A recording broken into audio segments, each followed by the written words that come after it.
Notre Dame football goes back on the road this week after an interesting home stretch with Stanford and UNLV coming here. Some good, some bad. We'll talk about that and more on today's Shamrock Sports, which starts right now.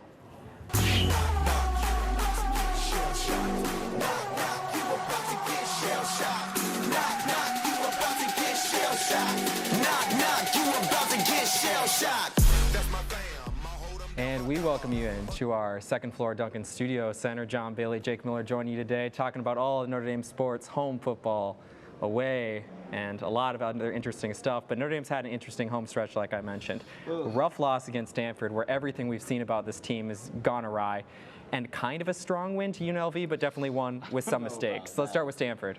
Yeah, so as you said, the home season's been a little rough this year, going off of such a consecutive win streak at home games. When I was admitted my freshman year, now as a junior, I was like, oh boy, we'll lose one, maybe two. I mean, the Ohio State game, that might be a tough one, but we should be able to beat Marshall and UNLV, right? Turns out that it really hasn't been the case, and the Stanford game, I think, has by far been the worst game of the Marcus Freeman era this year, the worst game of the season, largely because I can understand why they lost to Marshall. We have an elite running back like Laybourne. Stanford doesn't have those playmakers, and David Shaw should have been fired years ago. He's abysmal as a coach, but they were smart with their playmaking. They were able to get these quick little passes out there, like you see right there, to the tight end. They were just able to mitigate any sort of pass rush that Notre Dame has. That's currently their strength of this defense, is the pass rush. And we haven't been able to stop the run consistently. We saw that against UNLV too. And we can't tackle in space. I was so high on this linebacker core, but you see J.D. Bertrand right there. Inability to just miss a blocker. It's like he's running straight into the offensive lineman. And it's been so detrimental to this defense that I really don't know what to do. On offense, you see Drew Pine. This is probably the worst game of his career by far. And, you know, the Drew Pine enigma continues. Is he as good as he was in BYU, or was he as bad as he was against Stanford? We don't know, but certainly a terrible performance here. Can he get away and make space in those pocket situations? He gets some rush. Can he move?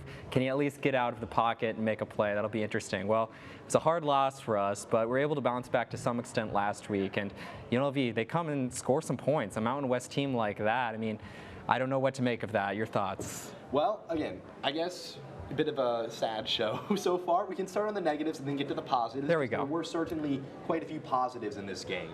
But like you said, a lot of it came with their inability to stop the ground game at all. It's just, they had 146 yards, 3 touchdowns on the ground for 5.2 yards per carry, and a lot of that was due to the fact that we can't tackle in space. Offensively, Notre Dame, you know, looking at these highlights here, they also ran the ball very well. You know, this was an old 1960s Big Ten matchup right here, ground and pound, baby. Logan Diggs, have a day, young fella. The return of the guy we saw at the end of the year, which is 4.6 yards per carry, 130 yards. I think he's finally fighting off that torn labrum and is really back to peak Logan Diggs standard, which we're going to need down the stretch here. You know, it's a cliche to some extent, but I think in that UNLV game, you saw the physicality that Notre Dame brings, and often a little bit with that is just what we bring in with our recruits. You see in the special teams punt block there, the run game, really, there was nowhere to go for UNLV's defense. We were able to push the run game in. I think that's what led to the victory. Play calling, the passes, I don't know about that, but we were able to get something. And it was an interesting look at Notre Dame Stadium. And we've looked inside a lot, looking at the field. It's always interesting to look at what the fans are doing. How are people celebrating the game day? Our team takes you inside Notre Dame Stadium and outside in the parking lot for a closer look at the game day environment. We are back by popular demand. Welcome to episode 2 of No. You're interesting. Eric, what should we ask our fellow Mannerites today? Let's go ask and see what their go-to touchdown celebration dances are. Let's see who can move. Let's head down to Yaz's. Come on now.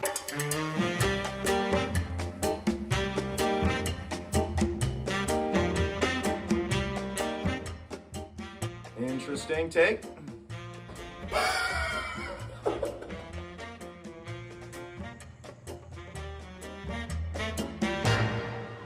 Hey, buddy.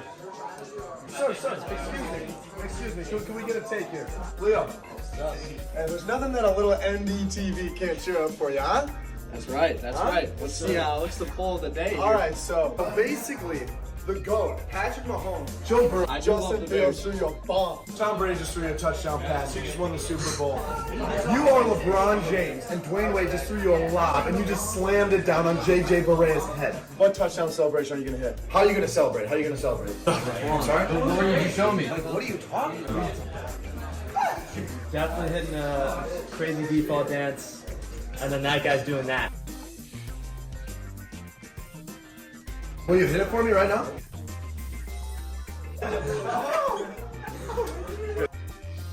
Actions, not words. So crazy. I had no idea who that was. Oh, you are LeBron James. I'll just slide out of the way. Oh, and you just dunked on some child. I just dunked on some child. Oh, give me no spin.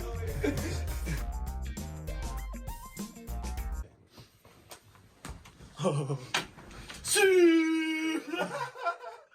I love this guy. Money. You are Terry McLaurin. What's your celebration dance? Show me as best you can, to the best of your ability. What's your celebration dance? No, not with words, with action. Oh, I think I gotta hit the gritty. I'm probably gritty. I said right foot, creep, walking with that heat. Look around, stay low, miss around, see. Catch some bad, walk down, face on with that heat. The devil under your feet, on your way to sin. Stress me when I can't sleep, bang on when I see you. Play with me, you can't sleep, we got into the sea shoe. You won't have no case when you range your shit soon as they face you. Well, thanks, guys. Always a fun time there.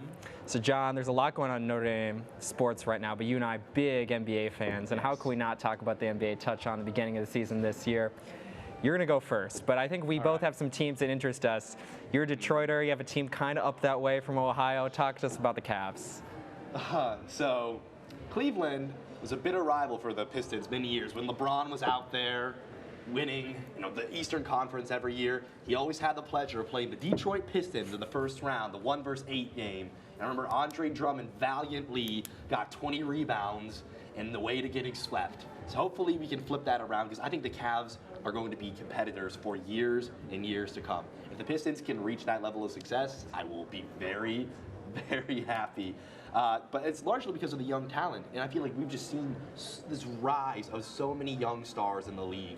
And talk about Evan Mobley. My goodness, what a rookie year he had. I was a little skeptical. People came, I thought of the Mo Bamba archetype, right? Skinny shot blocker, but he is no Mo Bamba. His offensive versatility is so much greater than him, and his ability to step out, hit a little mid-range shot. He has a much more complete post game that I'd like to see him utilize, but he doesn't have to, because guess what? They got Donovan Mitchell now, don't they? That was the highlight of the offseason for me. I know a lot of people focus on the soap opera elements of Kevin Durant. Is he gonna go? Is Joe Tsai gonna, make him retire? How's that gonna go? But Donovan Mitchell to Cleveland just indicated to me that they believe in this young core and they are ready to go all in on them. Donovan Mitchell, I think a lot of people had a question of, is he kind of that A-list star? Where is he? And the Jazz got a good package for him. They're able to get he wants out. They're able to get people for him, and I think you really see he has a lot of value, especially on this Cavs team. It'll be fun to watch them through. But also in the West, I still think it's crazy that New Orleans is in the West, but you're a big fan of the Pelicans. I think they're a fun team to watch. There's that big question about if Zion, if whoever doesn't stay injured. Your take. See, the real thing about the Pelicans is, in the NBA season, it's a little chilly. November, winter, cold. You know what does New Orleans have? The gumbo. The gumbo is going to fuel the Pelican season to an NBA championship. And it may not be that good. Depends on if they get the Michael Jordan, the special sauce, right? Okay. Space Jam. Yeah. But regardless, I think this team is great. And Brandon Ingram, I have believed in since the day he has stepped on the court in the NBA in Los Angeles. And this is his team now in New Orleans. I know Zion might be a better player. He might be a more dominant player. But Ingram just does so much more. He's become that, prototypical wing player. New Orleans lacks a bit of a typical point guard. They do have C.J. McCollum, and I love C.J. I think he's really revitalized his career here. People thought, they're just trying to ship him off to nowhere last year, dump their guys and tank. Got him shaded sharp, so I don't know if it really worked. But he has been great playmaking. But Brandon Ingram is one of very few forwards in the league to average over 5 assists per game. He's in the 97th percentile for playmaking amongst all wing players, and that's, I think, going to make the difference. You have him being able to facilitate, create shots for other players, and then you have Zion. I think that can't be overstated enough. How big of a difference Zion Williamson is going to make. You know, John Morant has got to come into the spotlight, and deservedly so. He's great. But there's a reason why Zion was still the #1 pick, so hyped up. And I know it gets, joked about to death about gravity, right? Oh, Steph Curry's got so much gravity where he's able to bring defenders to him. But Zion is going to have people just swarming to the paint. Like, we got a little beignet right there. It's the last beignet. Everyone's coming in to grab one. And that's going to let these other guys, I think Devontae Graham, sign and trade with Charlotte, is going to have a big year because Zion is going to set him up to hit threes. The Pelicans' biggest weakness is they cannot hit the deep ball at all. They're 27th in attempts and 26th in accuracy in the NBA last year. Devontae Graham, I think, is a big pickup. If he can hit his threes, and he's a 40% career spot-up shooter from 3, that's going to be huge. I'd like to see Trey Murphy take on a bigger role as well. He can develop a 3-ball. I really believe in this unit, and I think it's largely due to my man Zion and B.I. dominating at the forward position. Well, I'll ask you this, as more and more teams go to this Morey ball approach, do you really think teams can go from the low? Can they rely on Zion? Can they rely on Brandon Ingram? Or, when they need to make those points at the end of the game, are they going to be left short? Yeah, it's definitely tough because, like you said, it's such a transition to the 3-ball. We saw it, Golden State, Steph Curry, and obviously James Harden, the Rockets, an absolute refusal to shoot any mid-range shots. But I think that you're going to be able to strike a good balance then because B.I. can hit it from anywhere on the court. Ingram is KD-esque in his efficiency, which I think is also big. He's not going to take a bad shot, and he's, all 3-level scorer. He can hit it from 3, mid-range, and inside. Zion's going to be inside. I think that's when the role players are going to have to step up and hit the 3-pointers. I think it's possible for the Pelicans to be a 3-point shooting team, but certainly not a necessity for them to be successful. Well, the West looks interesting. You might say I'm a hometown bias coming from Minnesota, but I think the Timberwolves look really good and really interesting with this new core they got. 4-core. Anthony Edwards, Karl Anthony Towns, D'Angelo Russell, Rudy Gobert. I mean, how do you compete with that? Anthony Edwards emerging as a star, 3rd year, I think, has that power to go, has power from 3, and then the Timberwolves also can go low. 2 bigs, Cat and Rudy Gobert. Those feed off each other. You play Cat as a guard. There's a lot to work with. And you still got Russell. I mean, Russell's going to be able to shoot from 3, get those long 2s that are hard shots. And then you got Jalen McDaniels. I think one of the best utility players in the league, a rising star, somebody that could be in hot demand, maybe a max contract in a few years. I don't know. It's going to be a lot of money up there in Minnesota. Minnesota's going to struggle with the budget, but let's just get through this year. But I think the Wolves, once they kind of figure out this balance between how to use Gobert and Towns at the same time. Do you stack the paint? Do you have Gobert just solely more as a defensive advocate, a defensive weapon? Or how do you use Towns? I mean, he shot a lot of threes. He's one of the best shooting 3-point centers in the league. Get that man to the 3-point contest. I know, right? Hey, we got a winner in the 3-point contest right there.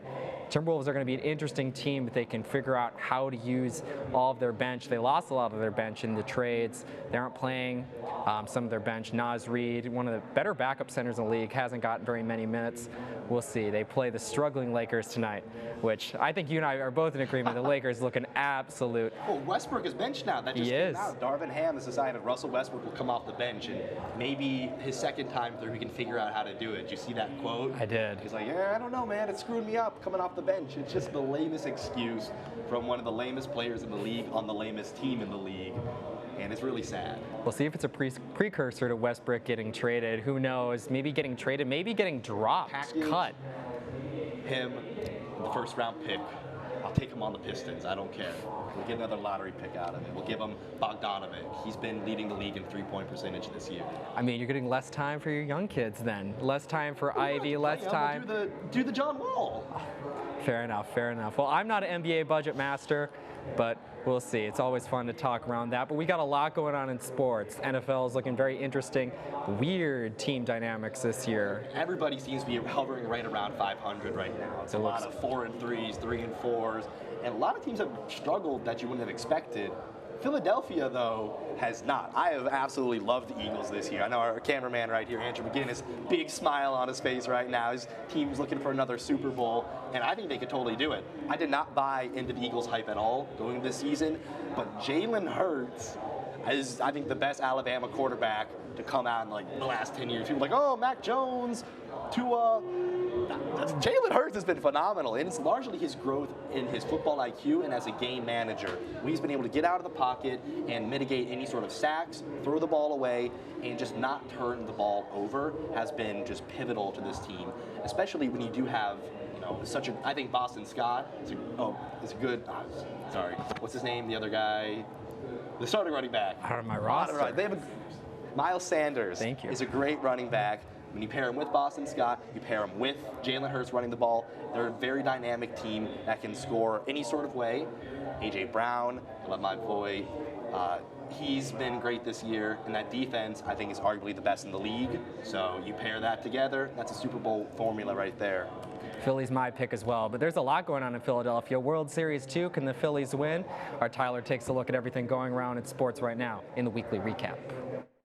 Welcome to another edition of Watching the Weekend here on Shamrock Sports. I'm your host, Tyler Reedy, bringing you everything you need to know about the next 3 days in the sports world. We have 5 different sports to get to today, so hope you're ready. Let's get right into it. It's time for the 118th Fall Classic. In this year's edition of the World Series, the Philadelphia Phillies, the 6th seed out of the National League, will take on the Houston Astros, the American League's #1 seed. The Phils beat the Cardinals, Braves, and Padres in their magical run, while the Astros swept both the Mariners and Yankees, entering the final series on a 7-game win streak. In College Football Week 9, Ohio State visits Happy Valley and looks to stay undefeated in what has become one of the strongest conference matchups of the last 6 years. 7th-ranked TCU is also perfect after knocking off Kansas State, but anything can happen in the Big 12. Expect this one to be a classic shootout in West Virginia. Speaking of the Wildcats, they host Oklahoma State in another top 25 matchup. The Cowboys are searching for back-to-back ranked conference wins after dropping one to TCU. We haven't talked to you since Tennessee knocked off #1 Alabama. The Vols are right back on the grind this weekend with #19 Kentucky coming to town for a border clash. On to Week 8 of the NFL, where the Vikings have quietly started 5-1 to pace the NFC North. Arizona may be back on track, though, after a strong showing last Thursday night. Remember when Irish alum Chase Claypool scored 4 touchdowns against the Eagles in 2020? Well, this time, Philly is undefeated and favored heavily against Claypool's Steelers in this Keystone State battle. We'll get to see running back Christian McCaffrey in full force for the 49ers this weekend as they travel down the coast to see the Rams. Both teams are looking to reclaim the NFC West. Back in the preseason, I bet you didn't have Giants-Seahawks as the only winning teams matchup of Week 8. But sure enough, here we are, as these two surprise playoff contenders meet. The Packers are a mess after losses to the Jets and Commanders, and it won't get any easier on Sunday Night Football. Buffalo is #1 in just about every power rankings after a huge victory in Kansas City. Here's some key NHL and NBA games to check in on. Nationally televised contests are highlighted. On the ice, we'll see some fun cross-conference duels along with another edition of the Battle of Alberta. And on the hardwood, superstars like Steph Curry, John Morant, and Giannis Antetokounmpo will be on display in some big matchups after strong opening week efforts. Well, with that many games on tap, there's really no way you could go wrong. Thank you so much for tuning in once again, and I hope you get to see some thrillers in the sports world this weekend. I'm Tyler Reedy, sending it back to the guys in the studio. Well, thank you, Tyler. Good to always take a look around the league here. How about that John Morant block right there? We didn't even touch the Grizzlies, but man, they're scary. After having to watch the Grizzlies all postseason long last year, following Timberwolves, following the Warriors, it's always good to see John make some plays there. Well, we got a lot to look forward to this weekend. Tomorrow, a noon game. We got the big noon kickoff on ABC tomorrow. Notre Dame heads on to the Carrier Dome. Always a hard place to play for this good Syracuse team led by Dino Babers. 5-1, excuse me, after a tough loss last weekend. But they did look really good, especially early on in that first half. Yeah, I was a little skeptical of riding the orange hype train this year. I thought that it was a bit of a fluke in weak conference play, and I still am not sold as Clemson as one of the top 5, top 4 best teams in the country. But they played them close. They had a great game, and I certainly think Notre Dame is going to be in for a tough one this weekend. Let's take a look at Syracuse's offense through the highlight deck here. They played a good game, starting out strong in the passing game. No, certainly. We look at quarterback Garrett Schrader. Talk about Mr. Efficiency right there. I wouldn't go as far to call him solely a game manager, but he's not going to make a mistake. He's 16th in passer rating in the country and 17th in completion percentage. He's always going to find a guy and just slowly move the ball down the field. and they may not make a lot of big plays, but Notre Dame's defense has given up a lot of big plays to bad teams. We saw UNLV 74-yard runs. I have a feeling that if you give Schrader enough time, he's going to absolutely carve up this defense, which is why I think we're really going to need to pressure them as much as possible. You know, Syracuse has got a three-headed monster, but their biggest weakness lies in their offensive line. They're not a very strong unit. When we saw Isaiah Foskey last week, he had 3 sacks by himself. The defensive line had 4, with a lot of pressures to prevent the quarterback from getting anything going. Granted, it was UNLV's backup. How much does that say? Maybe not a lot. But I think the formula is there. We've seen it all year long, that when you generate pressure, that is going to lead to Notre Dame's success. When you do have a questionable linebacker core and a secondary that, while good at keeping the man in front of them, have a tendency to let them get behind them sometimes, and you can't do that at all with Oronde Gadsden. He has been just great all year long. 25th in yards per catch. He is a burner. If he gets by Cam Hart, Tariq Bracy, bye-bye. He's getting a touchdown out of that.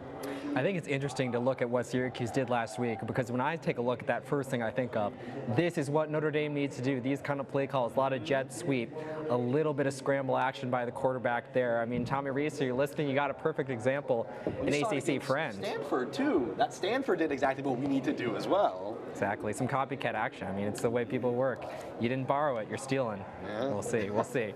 No, and especially this defense has been standout to me. We saw last year that, you know, Syracuse was able to score. They could put up points, and we talked a little bit about Sean Tucker, right? He's phenomenal, 19th in yards per game, and he can really break off chunks, especially in the passing game too. He's very versatile. But this defense is what I want to key in on right now. They are 6th in scoring, and for a Notre Dame team that it's painful to watch them try to put up points, might be in for, you know, getting another tooth pulled this weekend. You know, they are great on the passing defense. They're 10th overall in composite passing defense. So I got to say right now, it's probably not a Drew Pine game. Like you said, maybe a couple of dink and dunks, get guys in space like Styles, even though he's had a bit of butterfingers lately. Michael Mayer is about the only guy I trust him to try to get the ball to. It's because he can somehow body up against players and steal the ball from them, even if it's thrown right to the defender. But other than that, it's going to be won on the ground. We saw the formula last week. We keep going back to UNLV. We got to look at the positives and try to carry that over. The offensive line got their push. They're looking more cohesive than ever. They're able to double team and pick up blitzes very efficiently, and they just need to get as much of a push as possible. Logan Diggs, need a repeat of last week's performance. He's someone I want to really rely on, especially when Audric Estime has been questionable as of late. He only had 4 carries last game, and he had 1 fumble in one of those. A lot of yips, and I really think that we're going to have to lean on Diggs and Tyree more so than Estime. It's going to be a game that's won and lost to the line, but something to take a look at. Syracuse, one of the most undisciplined teams in the nation. This year, 510 penalty yards. They're scoring a lot, 412 yards, and from the offensive side of the game, 34 points. Again, have they played anybody? Well, they played North Carolina State, too big, 24-9 win there. Clemson last week, but in the non-conference, nothing really there, win against Purdue. So we'll see. It'll be an interesting game this week. Something I thought was interesting while I was browsing the articles here in preparation, maybe Notre Dame's not getting respect as a brand, but $28 tickets, that's the minimum for tomorrow's game. If you're in Syracuse, upstate New York, why are you not going? I mean, get to see 2 great football brands, maybe more so basketball brand on the Syracuse side play there. Should Notre Dame do the same? I don't know. Maybe we need to get more people in the building for these games. I don't know about that. I think you're right. Is it a good game? But still, even when you see the Oakland Athletics, they're hosting the Yankees, tickets might go from $6 to $26. I think that's largely what we're seeing here. That Syracuse, like you said, definitely a basketball school, not so much football. Even though they are getting hyped this year and they have a successful season, that's not who they are at the end of the day. So I kind of understand that price point. But hey, I'll say, if I was in New York, I'm paying money to go to that game. That's a good game to me. Why not? Why not? Southwest Airlines, they have a sale right now. Go book, go book. Well, I think it's going to jack up the price point a little bit, right? That plane ticket. Oh, that'd be expensive. Go up there. Hey, Syracuse, New York, beautiful place, upstate. Let's take a look at what we think is going to happen in the game tomorrow. I'll go first. I think it's going to be a tough one for Notre Dame. Like we said, it's a game that's going to be won or lost at the line. And Notre Dame's line, especially after Stanford, I don't think we're in a very good place, to be honest. I'm going Syracuse 38, Notre Dame 17. Maybe we can bounce back next week at home versus Clemson. Going into the Carrier Dome, playing in that Orange Sea, it's going to be a little bit hard, but let's take a look at what you got. You know, it's definitely a tough game. Do I like Notre Dame's odds? No. Am I optimistic? No. Am I still going to pick them to win? Yes. Okay. Because I think we can pull an upset. You know, that's who we are now. We're playing with house money. At this point in the season, we're honestly just hoping to make a bowl game, win 6 games. I think we have that circled on our schedule, BC and Navy. But I like where this team is heading, and this could really just be a great building block for next season. That's how I'm looking forward ahead to next season, you know? I had a little song that I wrote earlier. Okay. I was listening to the Beach Boys, Pet Sounds, one of the greatest albums of all time. Wouldn't it be nice, right? Wouldn't it be nice if we were older, then we wouldn't have to wait so long for CJ Carr to come to South Bend and bring the Heisman home where it belongs. Yeah, we're not doing anything this year, so it's all looking about the future when we're older and have a good quarterback.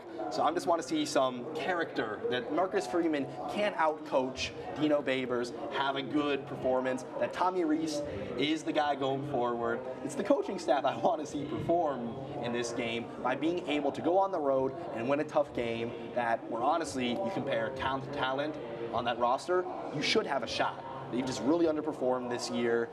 I just want to see some life from this team this year. What happened to that Ohio State team, right? We were playing Ohio State really close, and then we lose to Stanford and Marshall. It's been very inconsistent. I at least want to see this final stretch here prove some consistency. And if we are going to win, like we said, it's going to have to come down to getting a pass rush. Can't let Schrader get comfortable because he had just pinpoint precision. He's going to find the open man, a lot like Tom Brady, knock down that throw, and just move the ball down the field consistently. We can't let Gadsden get past our guys because he's got just so much speed that if he's able to get past our secondary, it's 6 right there.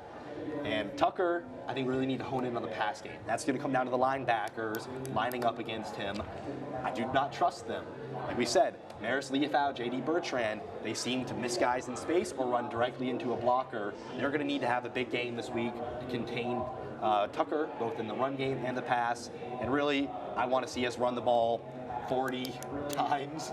Just keep pounding it as much as possible because that's the only way we're going to be able to win the game. You do have a 3-headed monster there in Estime, Diggs, and Tyree. Just let the boys cook, let the line get their push, and let Drew Pine throw the ball as few times as possible that we don't become completely one-dimensional. I think Notre Dame definitely has a shot to this. They're going to have to go for it a lot on 4th downs because they need to score touchdowns. Like we saw against UNLV last week, they were 1 of 4 on their first 4 drives of getting touchdowns. Kicked it way too much.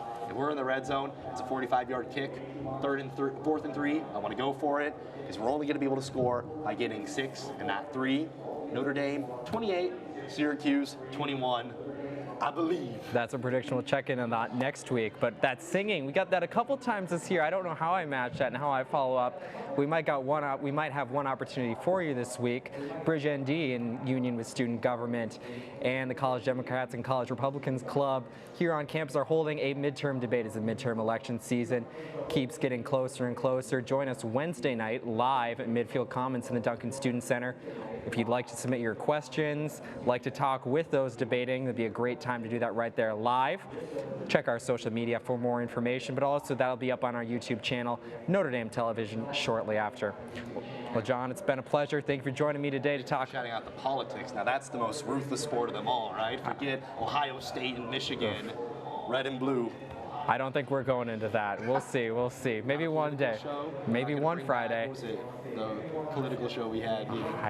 It's before my time. If you want to see that, let us know in the comments. Absolutely. Well, it's been a great time today. Thank you for joining us. Enjoy the rest of your day, and go Irish.